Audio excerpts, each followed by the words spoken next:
नमस्कार. अष्टभैरव शेतकरी उत्पादक कंपनी खानापूर आपणासाठी घेऊन आलेले आहे सोयाबीनचा नवीन वाण फुले दुर्वा. फुले दुर्वा या वाहनाची वैशिष्ट्ये. फुले दुर्वा राहुरी कृषी विद्यापीठाने सन 2021 मध्ये प्रसारित केलेले आहे. या वाहनाचे कालावधी 95 ते 100 दिवसातच परिपक्व होतो. याची उंची सरासरी 1.5 ते 2 फूट वाढते. या वाहनाला फूट जास्त आहे. पाने थोडीशी त्रिकोणी वरती वाढतात.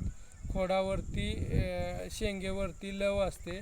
एका ठिकाणी शेंगांची संख्या 5 ते 6 इतकी असते. म्हणजे इतर वाहनाच्या तुलनेत या वाहनाचे उत्पादन जास्त येते. तांबेरा रोग व खोडमाशी या किडीस ही जात प्रतिकारक्षम आहे.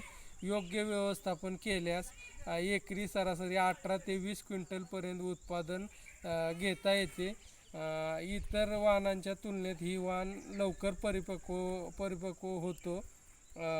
महाराष्ट्र शासन बीज प्रमाणीकरण यंत्रणा अकोला यांच्या अधीन राहून यांच्या सर्व निकषांची पूर्तता करून या वाहनाचे उत्पादन घेतलेले आहे. तरी सर्व शेतकरी बंधूंना ना नफा ना तोटा या निकषावर विक्रीसाठी उपलब्ध आहे. आपण सर्वांनी लाभ घ्यावा. धन्यवाद.